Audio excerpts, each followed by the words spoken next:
This morning, the U.S. Conference of Mayors has released its much-anticipated report on police reform and racial justice.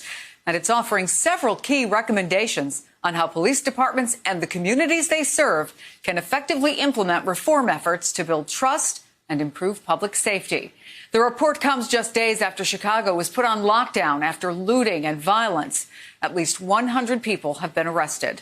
Joining us now, the mayor of Chicago, Mayor Lori Lightfoot. Always good to talk to you. First, let me ask just how your city's doing right now after the violence we saw there this past weekend. Look, I think we are seeing the same challenges here in Chicago that we're really seeing across the country. Chicago wasn't the only city, unfortunately, that was hit Sunday night with looting. It happened in other places across the country. I think this is a very challenging time in our country in general because of the continued concerns and response necessary for COVID-19. There's a lot of anger. There's a lot of frustration. But it absolutely never justifies the kind of criminal conduct that we saw in our city and other cities on Sunday night.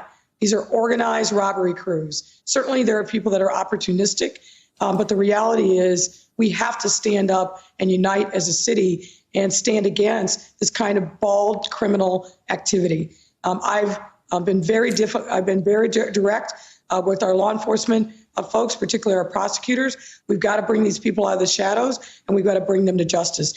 There's a lot of legitimate concern around racial equity and systematic racism that's been happening in our country really for decades. But there is never, ever a justification for criminal conduct. Looting is criminal conduct. Looting is stealing the business and the dreams of business owners and employees, and we're just not going to stand for it here in Chicago, period. So, there are also concerns, obviously, about the reputation of cities, not just yours, but other cities, particularly given some of the rhetoric that's been out there from the president. There's concerns about the economic impact, a beautiful place like Michigan Avenue that has such an upscale reputation, a concern about rebuilding. Talk to us about these reforms in that light that were just announced by the U.S. Conference of Mayors, the key recommendations that you would want people to know about. Well, listen, it's all part of the same ecosystem. Fundamentally, our cities can't be vibrant and thrive if people don't have confidence and faith in law enforcement. But the larger-ish frame that you reference is this. We need a leader in the White House who understands the importance of cities to our country. We are the economic engine of our country.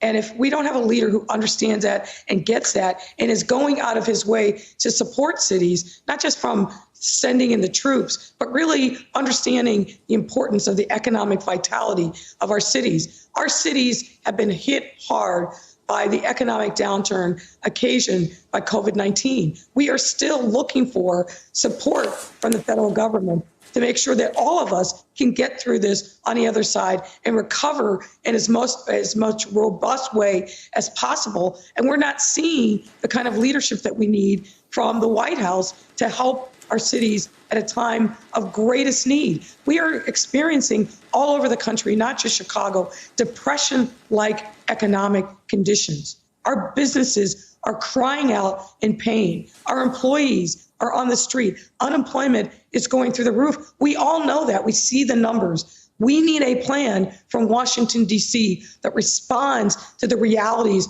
on the ground in cities like Chicago. So, yes, we need to continue this conversation around police reform, accountability, and racial justice. But we also need to frame that in the context of this larger economic downturn, and the size of it and the scale of it across the country can only properly be addressed by the federal government. It's depressing and frustrating that the Senate has gone home when people are starving for resources in cities like Chicago. We need our national leadership to stand up and stand tall in this moment and make sure that we have an economic plan that deals with the realities and lifts us out of these depression-like conditions. And we've yet to see that happen.